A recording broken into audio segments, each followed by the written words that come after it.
네, 시작하겠습니다. 17페이지 관리 과정과 관리 기능입니다. 자, 관리 과정을 구분을 했는데요. 이거는 단순하게 외우시면 돼요. 자, 1번 페이올이라는 학자가 관리라는 말을 처음 이제 이야기를 했거든요. 그래서 페이올은 자, 우리가 아까 기획 과정을 어떻게 설명을 했었죠? 기획, 조직, 인사, 지휘,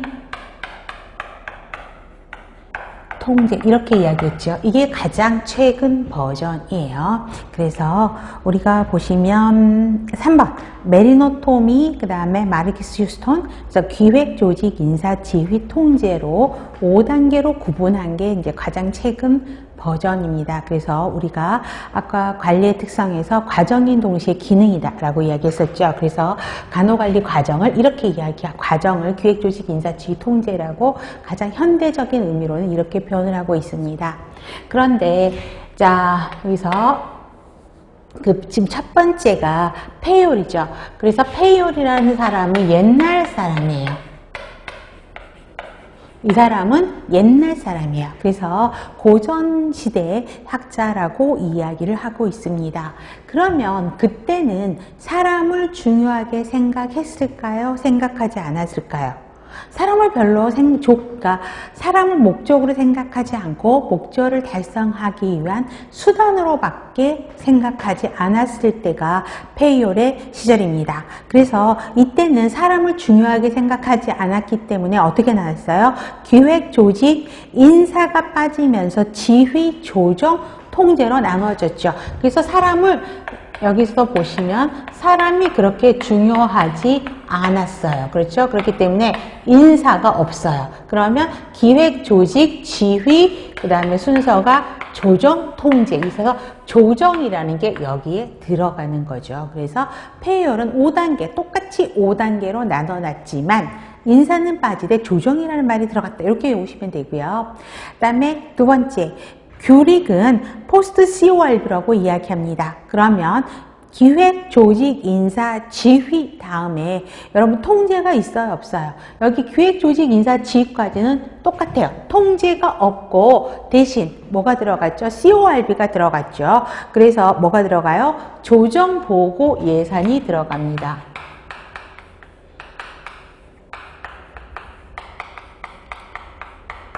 그래서 규칙은 그렇죠? 5단계가 아니죠.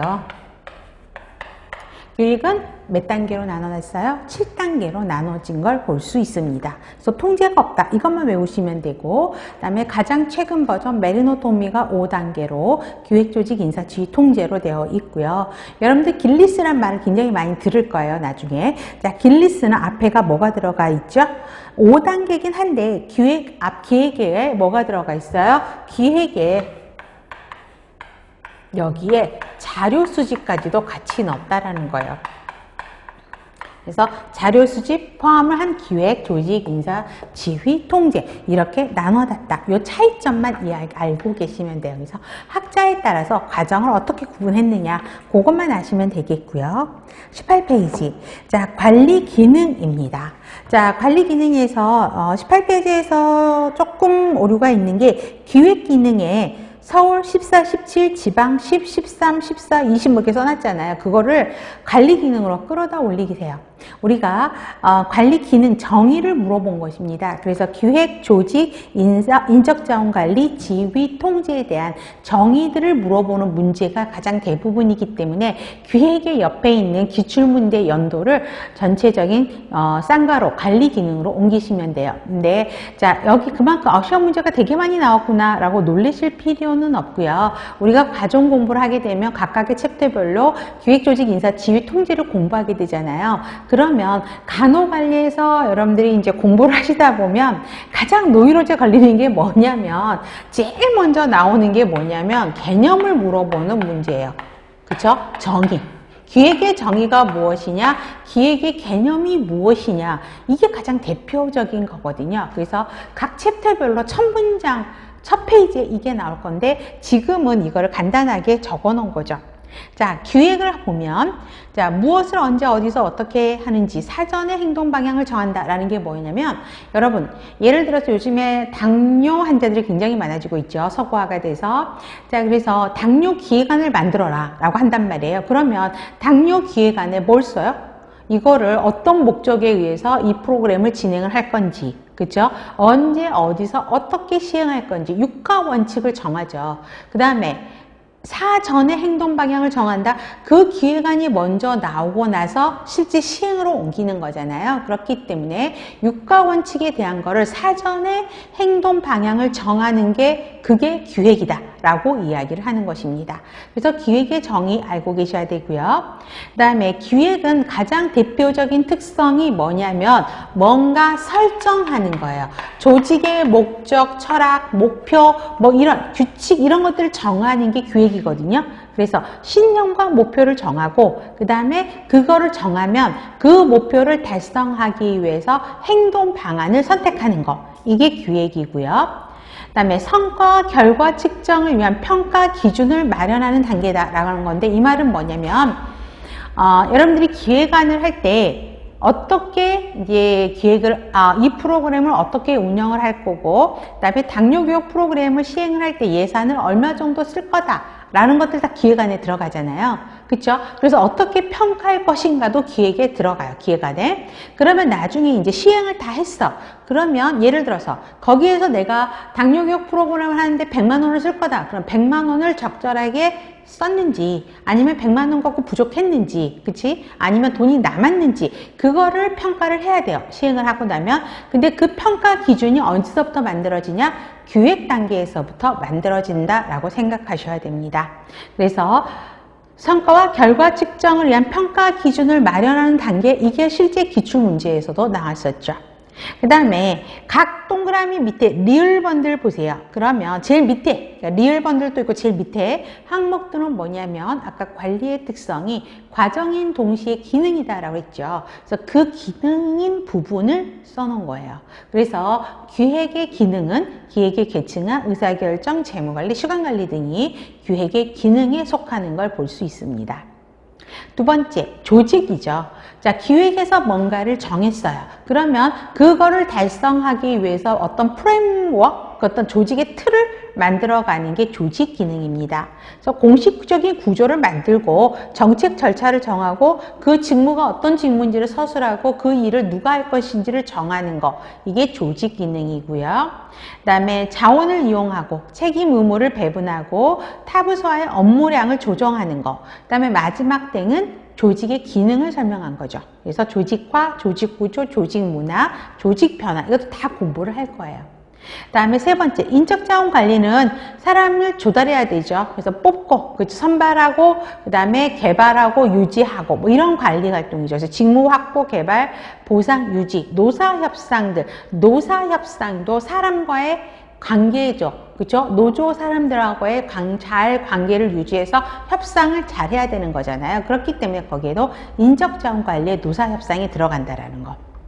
그 다음에 지휘는 리더십 동기부여가 가장 핵심 단어입니다. 자, 무엇을 할 것인지 계획한다. 이건 뭐예요? 이게 기획이죠. 그 다음에 그 일을 어떻게 할 건지 조직하는 게 조직 기능이고 직원에게 업무를 할당한 후, 그렇죠?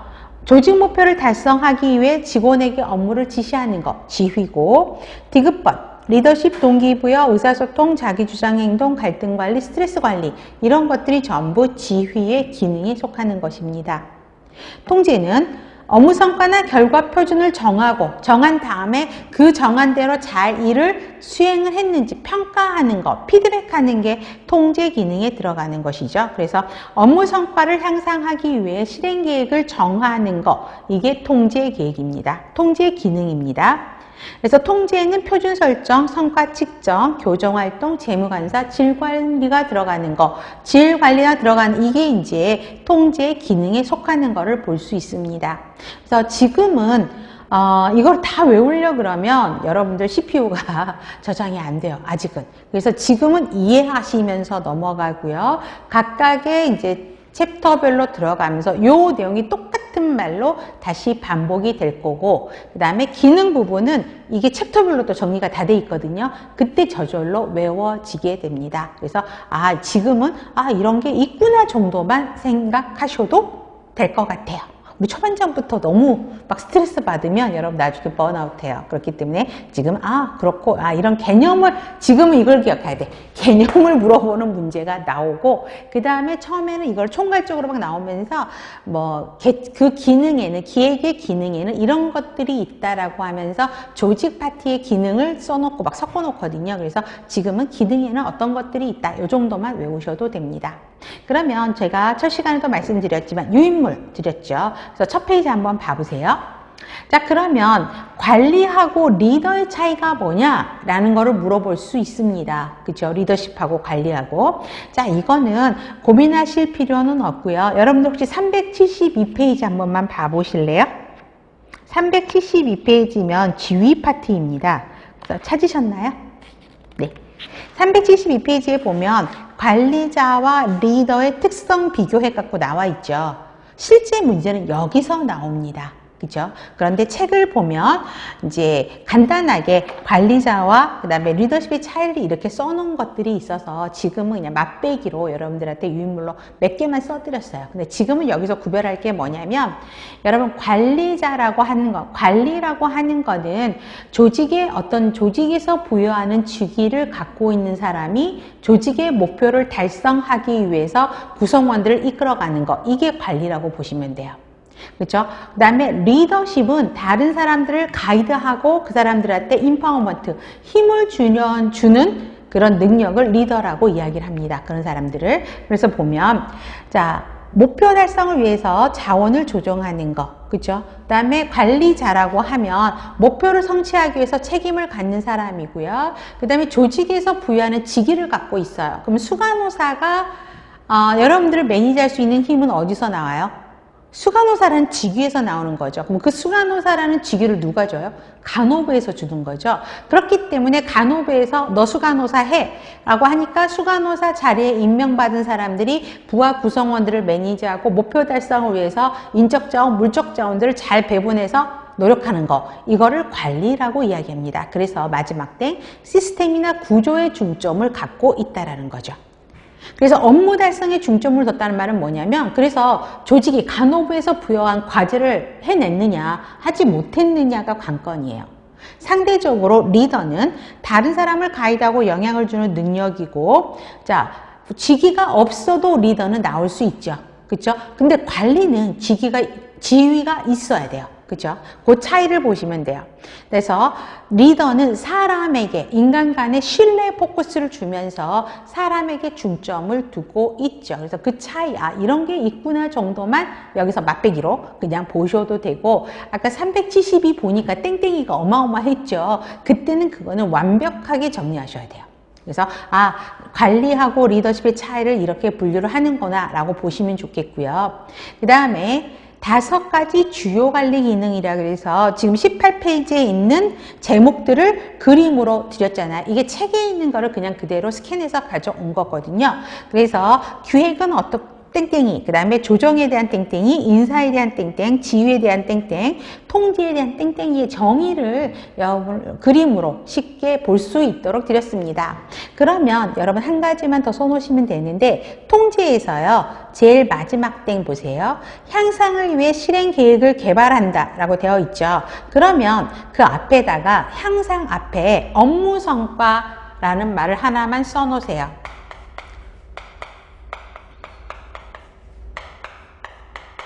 향상 앞에.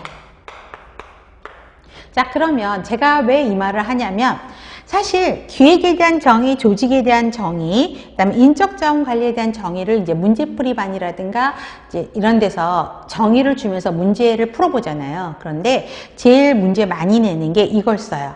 자, 업무 성과 향상을 위해 실행 계획을 개발한다는 어느 과정의 정의에 대한 해당하는 것이냐라고 문제를 내거든요.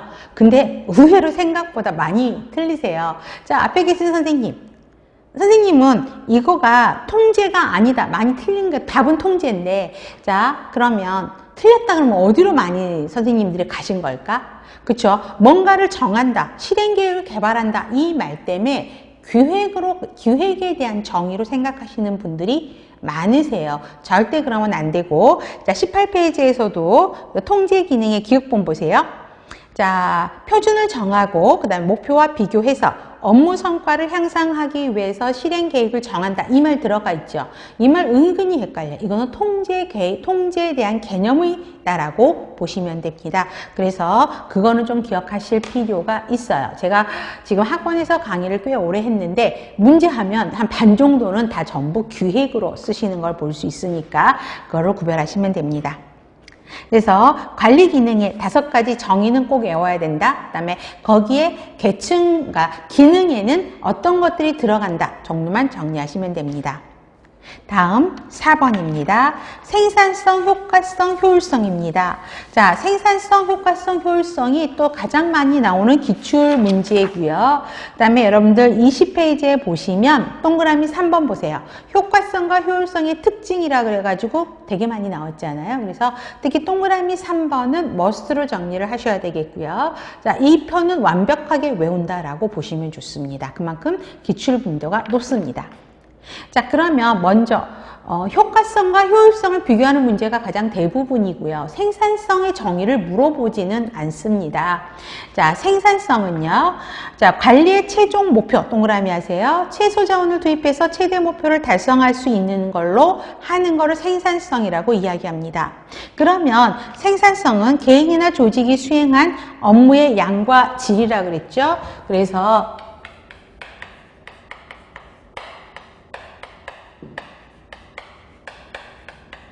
수행한 업무의 양과 질이라고 이야기를 합니다. 자, 이것뿐에, 그쵸? 자원 활용의 정도를 고려한다라고 이야기합니다. 그러면 여기가 자원 활용의 정도가 아래에 들어갑니다.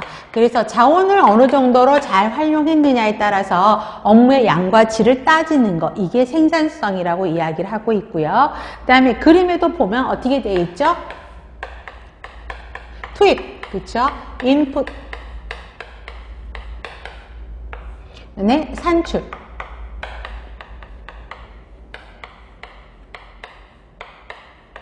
라고 이야기했죠. 요거는 정리를 하셔야 됩니다. 그래서 인풋분의 아웃풋, 그렇죠? 산출이라고 이야기를 합니다. 자, 그러면 자, 생산성을 향상시키는 방법 동그라미 3번 별표하세요. 이것도 10년 이전, 2000년도가 좀 올드한 문제다 그러면 10년 이전에 오래된 문제구나라고 보시면 되는데, 자, 이 생산성을 향상시키는 방법이 실제 지방에서 문제가 나왔었어요. 그러면 생산성을 향상하려고 하면 투입량을 동일하게 하고 산출을 늘리면 어때요? 생산성이 올라갈 수밖에 없죠. 그 다음에 산출량은 동일해요. 산출량은 동일한데 투입량을 적게 하면 생산성 올라가죠. 그래서 요게 이제 지방 문제에서 나왔던 적이 있었습니다. 그래서 3번은 그냥 흐름으로 그렇지라고 보셔도 됩니다. 그 다음에 4번은 제가 일단 넘어가고요. 다시 나중에 설명할 거고, 그 다음에 5번 생산성의 두 지표인 효과성과 효율성은 상호 보완적인 개념이다. 여기서 핵심 단어는 상호 보완적인 개념 동그라미 하세요. 자, 실제 기출 문제고 가장 최근 문제에서 뭐라고 나왔냐면 상호 대체적인 개념이다. 대체하는 개념은 아니라는 거 기억하시면 좋습니다. 보완적인 개념이에요. 그런데 이게 가장 최근 문제로 나왔었습니다. 근데 이게 대체적인 개념이다, 반대어이다라는 것도요, 2010년 이전에 한번 나왔던 거예요. 오래전에 한번 나왔던 건데, 십몇 년 지나서 또 나왔던 거거든요. 그래서 그런 기출이 중요한 게 이제 반복되는 경향들이 조금 있는 것들이 있었습니다. 그래서 최근에도 이거 보면서 문제를 제가 풀면서, 이거 문제 나왔던 건데 또 나왔네? 라고 생각을 했었거든요. 그래서 상호 대체적인 개념이 아닌 상호 보완적인 개념이다. 꼭 기억을 하셔야 됩니다.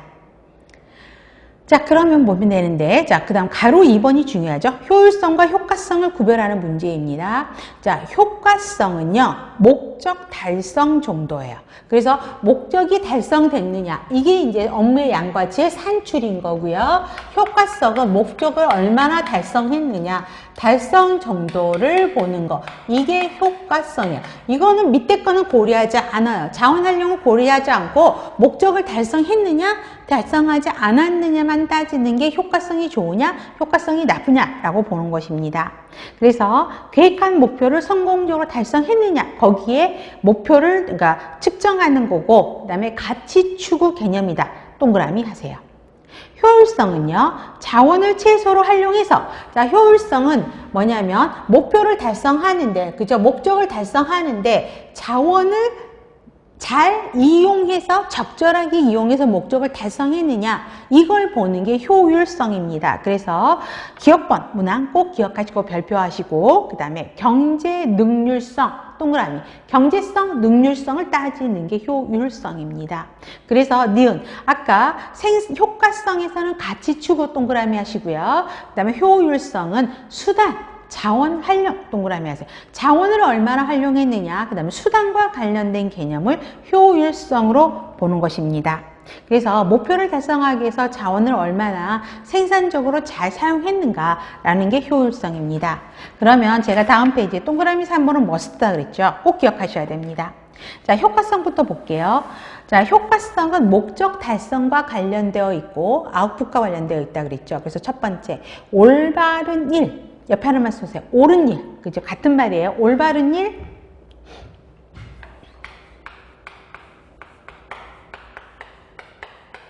일 자체가 올라야 된다는 거예요. 올바른 것. 그쵸? 옳은 일을 하는 게 효과성입니다.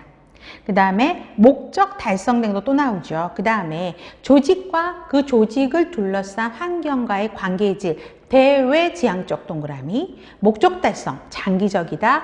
그 다음에 결과를 측정한다. 결과의 극대화. 그 다음에 제일 마지막 땡, 목적을 얼마나 달성했는지의 의미인 동태적, 사회적, 목적적인 개념을 효과성이라고 이야기합니다.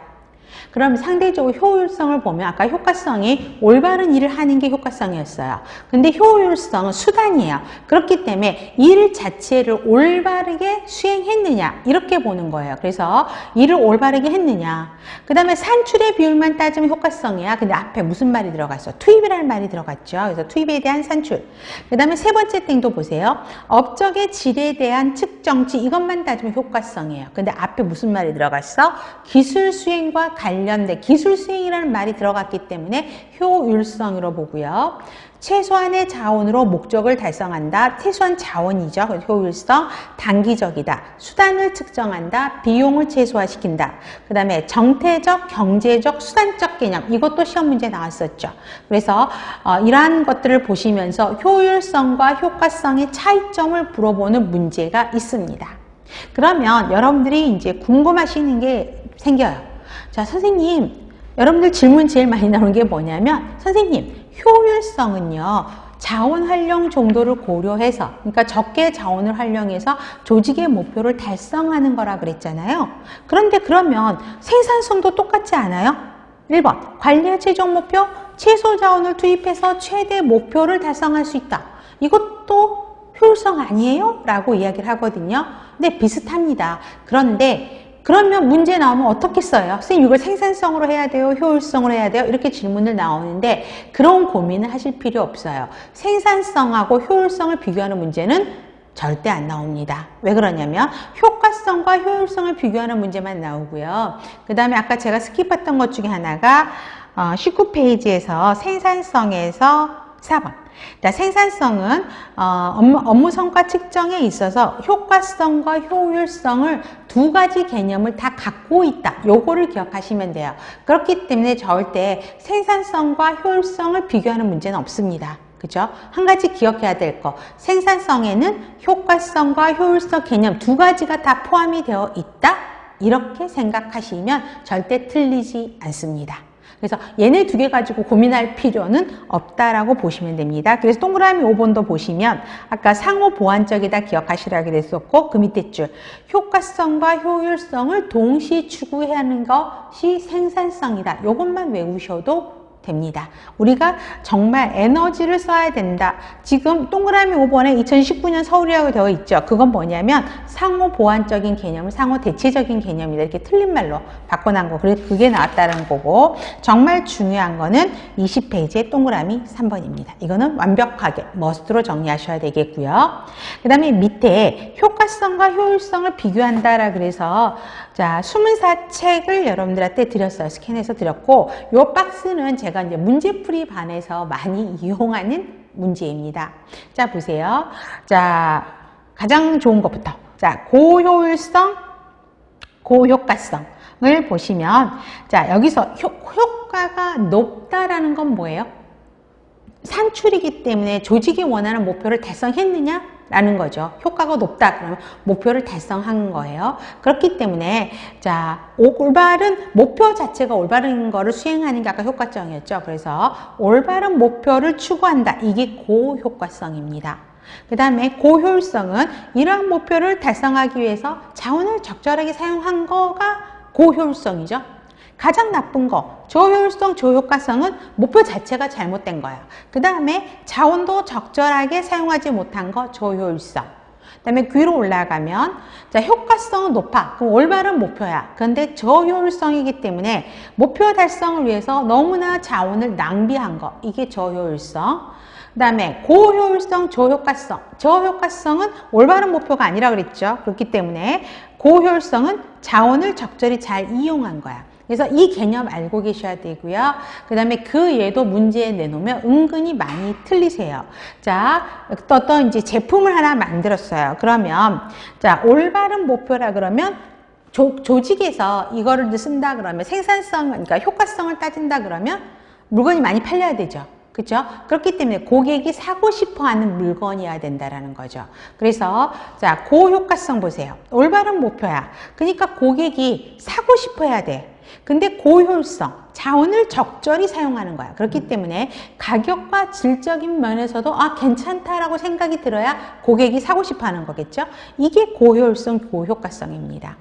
근데 반대적으로 저효과성, 저효율성을 보면 저효과성은 뭐예요? 목표 달성을 못한 거죠. 보고도 고객이 사고 싶다는 니드가 안 생겨. 그렇기 때문에 원하지 않는 저효율성, 자원을 적절하게 사용하지 못하기 때문에 질이 낮은 제품이요. 그러니까 사고 싶지도 않고 질이 너무 낮아서 사고 싶지도 않다라고 하는 게 저효율성, 저효과성을 이야기하고 있고요.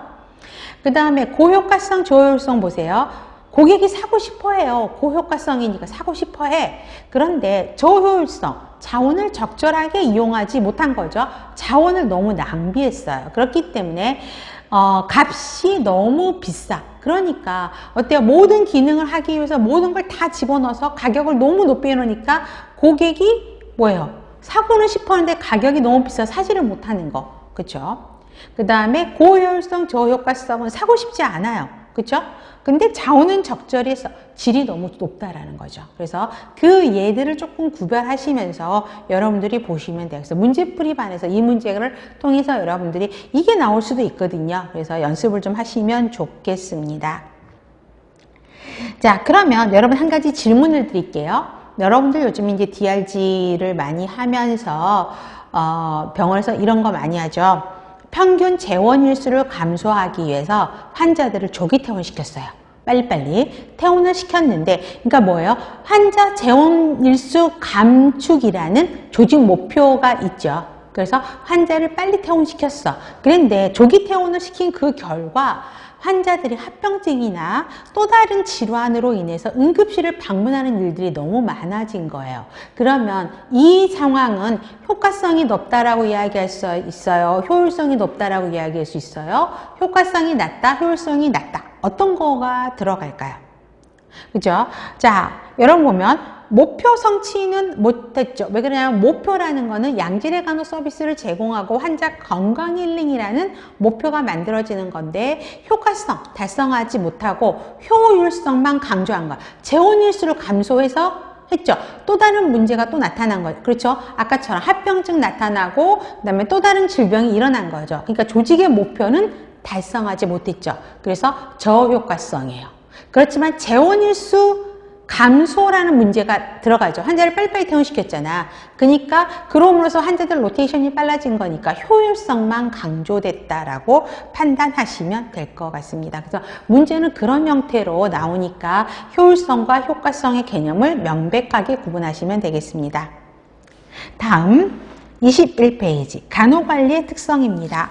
자, 우리가 전 시간에 관리에 대한 정의, 특성을 공부했죠. 그러면 관리가 무엇이냐, 관리의 특성은 무엇이냐 라고 했단 말이에요. 그럼 지금 번은 그럼 앞에 간호자만 더 들어가요. 그러면 간호관리가 무엇이냐, 간호관리의 특성은 무엇이냐, 어렵지 않죠. 자, 그래서 그러면 아까 관리가 조직의 목표를 달성하기 위해서 기획조직에서 지휘 통제하는 과정이다 라고 설명했잖아요. 그러면 간호관리의 특성은 뭐예요? 그럼 정의를 한다면 간호조직의 목적을 달성하기 위해서 기획조직, 인사, 지휘, 통제하는 기능이다. 이렇게 설명할 수 있죠.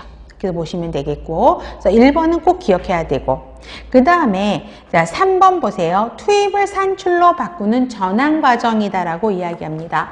그래서 이 투입을 산출로 바꾸는 전환 과정을 길리스라는 학자가 이야기를 하고 있어요. 그래서 투입을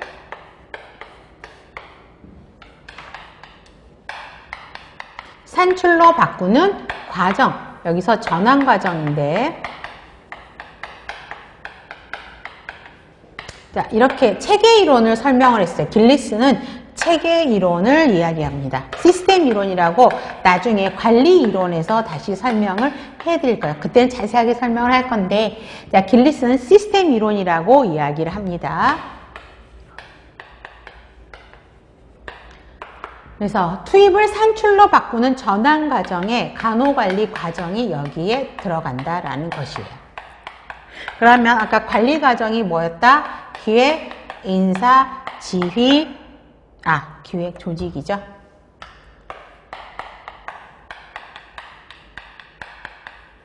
통제. 이게 여기에 들어간다라고 이야기를 합니다. 그래서 투입을 산출로 바꾸는 전환 과정에 과정이 속한다라고 보시면 돼요. 자, 그래서 투입을 산출로 바꾸는 전환 과정으로, 그죠? 간호조직의 목표, 동그라미, 목표의 동그라미. 그러면 간호조직의 목표가 뭐냐라고 물어봤을 때 뭐라고 대답해야 돼요? 환자에게 양질의 간호 서비스를 제공한다? 이게 목표가 되는 거죠. 그 다음에 과정인 동시에 기능이다. 우리 관리의 특성 배웠습니다. 그래서 간호요원들의 노력과 자원을 활용해서 기획조직, 인사, 지휘, 통제하는 과정인 동시에 그다음에 지원 기능을 갖고 있습니다. 그래서 체계 이론에서 설명을 하지만 간호관리 과정이 전환 과정에 들어가고요. 또 하나 들어가는 게 뭐냐면 지원 기능이 여기에 들어갑니다. 그래서 지원 기능도 전환 과정에 속하는 거고, 지원 기능에는 의사소통, 의사결정, 동기부여들이 들어가게 됩니다. 4번 별표하세요. 4번도 기출 문제입니다. 오래된 올드 문제인데요. 자, 설리반하고 데커가 간호관리에 필요한 관리 기술을 물어보는 문제가 있었어요. 그래서 박스에 넣어놓고 어떤 것들이 관리 기술에 속하냐 이런 문제였거든요. 그래서 의사소통, 정보체계, 동기부여, 스트레스 관리, 시간 관리, 의사결정, 비판적 사고, 그룹 관리 이러한 것들이 간호관리에 필요한 기술이다라는 게 실제 시험 문제에 나왔었습니다. 자, 그렇게 보시면 되겠고요. 자, 그래서 더 알아보기를 보시면, 자, 간호관리의 목표, 아까 뭐였죠? 환자, 대상자 측면이라는 환자 측면이에요. 그럼 뭐예요? 간호 대상자인 환자에게 양질의 간호 서비스를 제공한다. 이게 간호관리의 목표입니다. 조직적인 측면에서 본다 그러면 조직 생산성 향상이 목표인 거죠. 그런 형태로 흐름으로 정리하시면 되겠습니다. 다음, 특성은 어렵지 않아요. 전부 간호라는 말 붙으면 돼요. 아까 조직 내에서 이루어진다? 그러면 지금 간호관리는 간호조직 내에서 이루어지고, 간호조직 내 구성원이 사람이 중요한 거고, 그 다음에 목표 지향적이라고 설명했었죠. 그래서 양질의 간호 제공이라는 목표가 지향이 되고요. 그 다음에 간호 제공하는 거고, 그 다음에 양질의 간호를 위한 자원의 기술적 활용이 요구가 되고, 과정인 동시에 기능이다. 같은 말 반복이죠. 그래서 특성은 어렵진 않습니다. 3번, 간호관리의 학문적인 성격입니다. 자, 이거는 별표하세요. 그래서 앞에 굵은 글씨만 정리하셔도 됩니다. 실제 기출입니다. 이것도. 자, 통합성이다라고 이야기를 합니다. 자, 종합과학적 관점이라고 이야기하죠. 자, 간호관리 생각을 해보세요. 그러면 말 그대로 이름만 갖고도 간호학이 들어가고 관리학이 들어가고, 관리는 행정에서부터 시작돼 있죠. 그래서 행정학이 들어가고 경영학이 들어가고, 그래서 여러분 행정 파트, 행정 경영 쪽에 시험 문제 보면 이런 관리 문제도 제법 들어가 있습니다. 그래서 행정학, 경영학, 간호학, 관리학, 또 우리는 환자를, 사람을 대상으로 행동을 하게 되죠. 그래서 교육학, 심리학, 이런 것들이 같이 종합적인 관점에서 묶어진 거기 때문에 종합과학적 관점이기 때문에 통합성이라고 이야기를 합니다.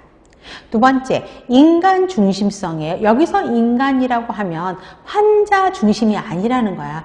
조직에서의 인적 자원을 중요하는 거기 때문에 누구예요? 간호사를 이야기를 하는 거죠. 그래서 간호관리의 구성원이 간호사 대상, 그래서 간호사 동그라미, 간호사 중심의 인간 중심적 성향의 학문인 거고요.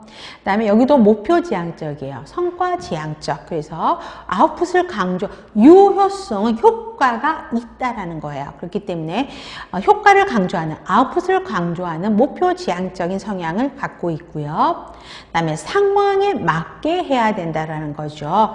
자, 아까 우리 간호학 그러면 우리나라 고유의 학문 아니죠. 외국에서부터 만들어져 갖고 서양에서 만들어서 우리나라한테 전파된 거잖아요. 그래서 외국 간호사들이 그 ICM 컨퍼런스를 몇 년 전에 우리나라에서 한 적이 있었거든요.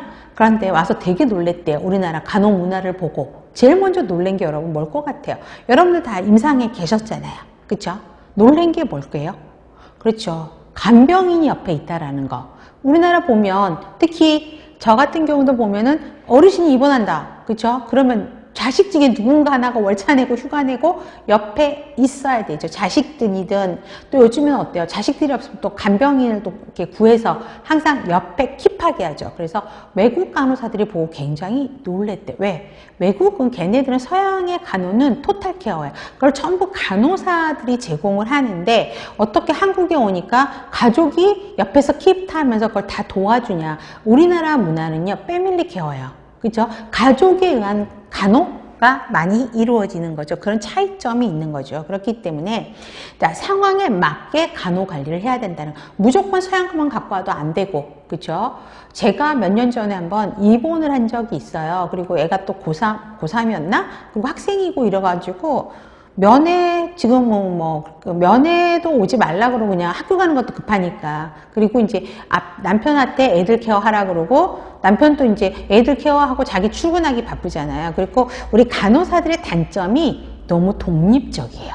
그래서 입원 수속도 혼자 하러 가고요. 가방 다 꾸려서 아픈데도 불구하고 혼자 입원 수속하고, 혼자 입원하고, 그 다음에 아픈 거도 친구들한테 보여주기 싫으니까 또 친구들한테 연락도 안 하고, 또 친한 친구는 온다 그런 걸 또 말리고 막 그랬던 것 같아요.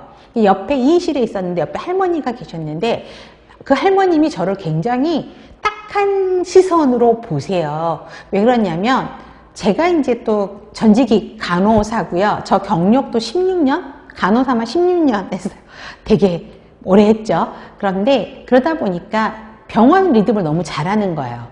그래서 웬만하면 제가 이제 셀프로 다 하는 거죠. 그때만 해도 폴리를 껴고 소변줄을 끼고 있었고요. 링겔을 IV를 맞고 있죠. 근데 소변줄 끼고 있는 사람이, 그쵸? 식판을 들고, 그쵸? 그 배선대 가지 IV 밀 때 밀면서 소변줄 걸고 막 식판 날르는 거 보시고 옆에서 할머님이 너무 안쓰럽게 쳐다보시면서, 그때 이제 거기 막내딸이 옆에서 케어를 하셨거든요, 할머님을. 그랬더니 자기 막내딸 시켜서 저 아줌마 식판 좀 밖에 빼줘라 그러면서 이제 따님이 제 거 식판을 갖고 가셨어요. 그러면서 저한테 하시는 말이, 그쪽은 남편도 없어, 그리고 자식들도 없어, 막 이러시는 거예요. 되게, 저는 그게 아무렇지도 않다고 생각했는데 주변 시선이 그러는 거죠. 그래서 요즘에 우리나라는 이제 보호자 없는 병동 만들어 가면서 이제 그런 케어를 없애려고 간호사들이 토탈 케어를 하겠다고 이제 많이 하고 있는데, 이 역시 간호 관리도 상황에 맞게 해야 된다라는 것이죠. 그래서 자, 간호 목표 달성을 위한 지식과 기법을 보편적이고 객관적인 원리로 접근을 해야 된다라고 보시면 되겠습니다. 그 다음에 과학적인 방법으로 관리를 해야 된다라는 거죠. 그래서 객관적인 체계적인 관찰, 논리적인 방법 등을 통해서 연구 방법에서 나타난 결과물들을 가지고도 접근을 해야 된다라는 것이죠. 그래서 경험 관찰에 의한 실증적인 연구를 통해서 간호 관리를 해야 된다라고 이야기를 하고 있습니다. 그래서 가장 쉽게는 5가지 굵은 글씨, 통합성, 인간 중심성, 그다음에 성과 지향성, 상황 적합성, 과학적인 방법론, 요거는 꼭 외우셔야 합니다. 5가지. 그 다음에 4번, 간호학에서의 관리의 중요성 흐름으로 보셔도 돼. 이거는 어떻게 다 외울 수는 없죠. 그렇지 하고 넘어갑니다. 자, 의료 시스템이 굉장히 복잡해지죠. 그 다음에 엄청나게 병원들이 커졌어요.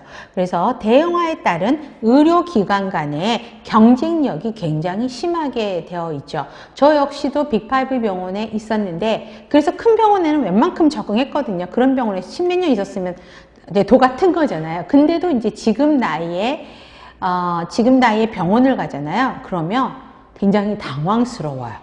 너무 복잡하고 너무 시스템화가 돼 있어서 제 나이도 어려운데 정말 70대, 80대 어르신들이 혼자 오면 오지를 못하겠구나라는 생각이 들고요. 그 다음에 의료기관 간의 경쟁력이 너무 심하죠. 큰 병원들이 있으니까 작은 병원들은 다 도태돼 버린단 말이에요. 그렇기 때문에 관리를 잘 해야 된다라고 이야기를 하고 있죠. 그 다음에 과학기술 정보산업의 발달입니다. 그래서 이런 산업들이 발달하게 되면서 그게 사회적 요구에 부합하는 간호사들의 필요성이 더 많이 증가가 되고 있고 간호사의 역량 개발이 필요합니다. 그래서 간호관리가 필요하고요. 그 다음에 고객 요구의 다양화. 그죠? 고객들이 굉장히 욕구가 다양하고 그에 부응하는 양질의 간호 서비스에 대한 요구가 증가했죠. 자, 예전에는 사실은 병원 중심으로 다 서비스가 이루어졌어요. 환자들보다는. 환자들이 병원에 맞춰줬어요. 그런데 요즘에 우리 간호사들 보면 전문직이면서 뭐라고 하죠? 서비스직이라고 이야기를 하죠. 고객들의 니드가 굉장히 강해졌어요. 고객들이 요즘에 그런 말 하죠. 손님이 갑이다. 병원에서는 환자가 갑이라고 이야기를 하죠. 환자들의 니드들이 굉장히 강해졌기 때문에 거기에 맞추려고 하면 힘들고 또 양질의 간호 서비스에 대한 요구도 굉장히 많이 증가하고 또 상대 병원하고 비교하면서 거기 병원은 그런 서비스가 이루어진데 여기는 왜 이러느냐 이러면 또 할 말이 없거든요. 그런 면에서 간호 파트의 관리가 필요하다. 왜냐하면 간호사들이 제일 최접점에서 일하고 있기 때문에 그렇습니다. 그 다음에 환자 안전, 의료 서비스 질에 대한 사회적 요구가 증가하죠. 여러분들 병원에 있으면서 의료기관 인증평가 정말 너무 힘들지 않으셨어요? 의료기관 인증평가 받을 때는 우리가 간호사의 일 자체만으로도 너무 힘든데 인증평가 받기 위해서도 막 서비스 만들고 또 우리 오랄 테스트 많이 하잖아요. 당해보셨죠? 그러면 그 오랄 테스트 안 피해가려고 열심히 외우고 늦게까지 뭔가 업그레이드하고 표 포스터 만들어 붙이고 환경 미화하고 막 이런 것도 너무 힘들었잖아요. 그런 평가들이 외부기관 평가가 중시가 되면서 자, 간호관리가 더 필요하다라고 이야기를 하고 있고요. 자, 병원에서 가장 많은 인력을 차지하고 있는 게 간호부예요. 간호부에 간호사뿐만 아니라 비전문직 간호 요원들도 있죠. 그렇기 때문에 병원에서 인력이 제일 많은 데가 간호부서예요. 그래서 간호부서 인력만 잘 관리하면 병원에서는 수익이 나는 거거든요. 그렇기 때문에 간호관리가 필요하다라고 보시면 되겠습니다. 그래서 이거는 흐름으로 이해하셔도 됩니다. 다음, 간호관리자의 유형입니다. 그래서 간호관리자 유형은 3가지죠. 최고관리자, 중간관리자, 일선관리자. 그러면 최고관리자는 누구예요? 쉽게 말하면 간호부 대장들이요. 그렇죠? 간호부에서 제일 그러니까 일선이라는 표현은 그렇고 제일 높은 선에 위치한 사람, 간호부를 대표하는 사람, 이 사람들이 최고 관리자죠. 자, 제일 밑에 보세요. 간호부가 간호부로 되어 있으면 간호부장, 이 대장이고, 그 다음에 간호본부로 되어 있으면 간호본부장, 그 다음에 간호부원장. 요즘에는 원장 바로 밑에 부원장을 해서 간호부 부원장들이 세브란스 병원, 이대 병원들이 간호부원장으로 되어 있을 거예요. 그 다음에 간호이사라고 되어 있는 데들은 기업병원들이요. 그죠? 기업병원들이 간호본부장, 그 다음에 간호이사, 이런 데들이 이제 기업병원, 삼성, 아산, 뭐 이런 데들이 이런 형태로 되어 있습니다. 간호부 대장이라고 보시면 돼요. 그러면 시험 문제는 최고관리자가 하는 일이 무엇이냐? 이게 시험 문제예요. 그렇죠? 그러면 여러분 쉽게 생각하세요. 간호부의 내가 대장이야. 그러면 간호부의 계획을, 그죠? 장기 계획을 수립하고 간호부가 나아가야 될 방향을 정하고 그 다음에 외부 환경, 의료 환경 변화에 대해서 대처하는 계획을 세워야 되고 이런 것들이 간호부를 대표하는 사람들이 하는 역할이죠. 그래서 특히 뭐 제반 정책을 수립한다라고 보시면 되겠고 조직의 목적을 설정하죠. 그다음에 각각의 부서가 어떻게 상호작용해야 되는지 안다. 결국은 이거를 잘해야 간호부 조직이 잘 운영되고 있는지 판단할 수 있습니다. 그 다음에 외부 환경과 상호작용하는 역할이요. 보건의료 환경이 어떻게 변하는지에 따라서 그거에 따라서 환경이 이렇게 변하겠구나 생각이 들면 바로 우리 병원이 살아남기 위해서 뭔가 대책을 세워야 되는 사람들이 최고관리자예요. 그렇기 때문에 외부 환경과의 상호작용하는 역할을 해야 되고요. 조직의 제반 정책을 수립하고 조직이 나아갈 방향을 정하고 그다음 이 사람들이 하는 게 단기적인 계획을 세우진 않죠. 장기적인 10년짜리 계획들을 세우는 거거든요. 그렇기 때문에 장기적이다. 전반적으로 영향을 미치는 의사결정을 하는 게 최고관리자입니다. 상대적으로 우리 일선관리자부터 먼저 할게요. 그러면 퍼스트 라인 매니저예요. 자, 우리 일선관리자 그러면 누구예요? 일선에 있는 사람, 환자랑, 그쵸? 수간호사. 그래서 5번 보세요. 수간호사, 그 다음에 우리 차지널스도 관리자라고 그러죠. 그래서 임상에서는 수간호사, 차지널스 이렇게 이야기하는데 우리 여기 유닛 매니저, 요즘에 간호사실을 예전에는 뭐 널스 스테이션이라고 해서 간호사실을 그렇게 이야기하는데 요즘에는 뭐라고 이야기해요? 널싱 유닛이라고 이야기를 하죠. 갑자기 소문자 대문자가 섞였네. 자, 유닛이라고 이야기를 해요.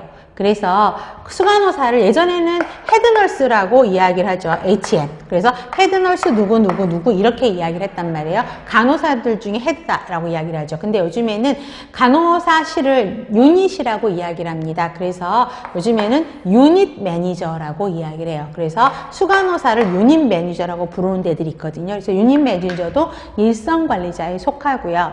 그러면 물음표. 평간호사도 써있네요. 그러면 선생님들이 질문하세요. 선생님, 평간호사가 무슨 관리자예요? 관리자 아니지 않나요? 라고 이야기하는데 수문사 책에는 뭐라고 되어 있냐면 평간호사도요. 관리자의 일선관리자에 속한다 라고 하는데 그 이유가 뭐냐면 환자 간호에 대한 모든 계획, 우리 사정하고 진단하고 간호계획 수립하잖아요. 그런 계획을 토탈적인 거를 다 하는 사람이 일반 평간호사이기 때문에 평간호사도 그런 면에서는 일선관리자에게 속한다라고 이야기를 하고 있습니다. 그래서 평간호사, 아예 관리자 아니야. 절대 X 그러면 안 되고 환자 간호에 대한 전반적인 거를 다 하기 때문에 평간호사도 일선관리자에 속한다라고 보셔야 되는 것입니다. 자, 그러면 일선관리자는 수간호사죠. 그래서 조직 구성원들을 매일 감독하고 지휘하는 거고요. 그 다음에 기술적인 거를 구성원들한테 가르쳐야 되죠. 그 다음에 환자들의 기대 요구를 관련 부서에게 전달하는 거, 실제 업무 수행하죠. 그래서 이러한 것들, 그 다음에 실무적인 역할 조정, 작업하는 운영 지휘, 그 다음에 현장 감독, 운영적인 목표 결정을 하는 게 일선관리자들입니다. 그러면 상대적으로 중간관리자는 최고관리자와 일선관리자 사이에 있는 사람을 중간관리자라고 이야기하죠. 그럼 중간관리자는 어떤 사람들이에요? 23페이지 6번. 요즘에는 감독이라는 말을 안 써요. 그래서 제가 신규 간호사, 그쵸? 89년, 90년 또 졸업 뭐 이런 거 보면 그때 이제 감독이라는 사람들이 있었죠. 간호부에 있었던 사람들. 그 다음에 간호부장이 최고관리자이면 그 밑에 있는 사람이 간호과장이고 상대적으로 병원이 되게 작아요. 그럼 과로 되어 있는데, 그래서 간호부서, 간호부가 아니라 간호과로 되어 있으면 간호과로 되어 있는 사람, 간호과장이 대장일 수도 있죠. 그래서 보시면 되고요. 요즘엔 팀장, 차장, 파트장, 임상전문 간호사, 디렉터, 디렉터도 하나만 써놓으세요. 디렉터도 중간관리자라고 보시면 돼요. 그러면 중간관리자 역할은 최고관리자가 일을 잘하는지 그죠? 추기관리자한테 어떤 제안하거나 조언하는 역할, 또 일선관리자들이 일 잘하는지 작업 감독 모니터하는 역할, 뭐 이런 것들을 하는 게 중간관리자에 속합니다. 그래서 자, 간호부 조직이 수립한 정책이나 방침을 수립한 건 누구예요? 최고관리자죠. 근데 그런 사람들이 만든 거를 실제 행동에 옮겨지도록 지시, 확인, 통제하는 역할, 중간관리자고요. 그 다음에 목표 달성을 위한 4번, 부서별 계획을 세우거나 정책, 절차, 규칙을 정하는 사람, 이게 중간관리자입니다. 그래서 특히 4번 문제가 실제 기출문제에서도 중간관리자 역할을 물어보는 문제로도 있었습니다. 그 다음에 최고관리자가 정한 거에 대한 그걸 집행하기 위한 활동을 수행하고 일선관리자가 해야 될 목표 계획을 전달하는 거죠. 그래서 가장 쉽게는 세 가지가 있고 그 세 가지 역할을 하는 사람 직위들이 어떤 것들이 있고 어떤 역할들을 수행하는지 그 개념들을 정의하시면 되겠습니다. 자, 그러면 밑에 더 알아보기 보세요. 자, 더 알아보기는 별표하세요. 실제 기출문제로도 나온 겁니다. 자, 그 외에 각 관리 계층에서 강조되는 관리 기능, 이것도 같이 연결해서 보시는데, 자, 최고관리자 계층으로 올라갈수록 우리 간호관리 과정에서 어떤 것들을 더 많이 수행하죠? 그렇죠. 최고관리자 갈수록 기획이 훨씬 더 많아지게 되죠. 그래서 기획기능 동그라미 하세요. 최고관리자. 반대로 일선관리자로 내려올수록 어떤 기획을 더 많이 하죠? 지휘 동그라미. 그래서 이게 1번 문항이 실제 시험 문제였어요. 그래서 위로 갈수록 기획, 그 다음에 밑으로 올수록 지휘 기능을 많이 한다라고 보시면 되고요. 자, 그림에서도 보시면 통제는 똑같죠. 세 관리자에게 똑같은 비율로 적용이 되고 있고요. 그 다음에 조직계층은 최고관리계층보다는 중간하고 일선관리자에게 더 많이 적용이 되고, 그 다음에 인사기능은 최고관리계층에서 더 상대적으로 더 많이 한다. 이것도 기억을 하실 필요가 있습니다. 그래서 더 알아보기에는 그 박스에 있는 내용과 더 알아보기 내용을 같이 연결하셔서 정리하실 필요가 있습니다. 자, 그러면 유인물에 보시면 간호관리자의 유형을 드렸습니다. 그래서 최고관리자, 중간관리자, 일선관리자, 이거는 뭐 얘는 여러분들이 아실 거고, 그 다음에 책임 범위도 아시겠죠. 그 다음에 기획은 여러분들이 나중에 기획 파트에서 연결을 시킬 건데, 자, 전략적 기획은 여러분 나중에 전략적 기획, 전술적 기획, 그 다음에 운영적 기획 이렇게 나누게 되거든요.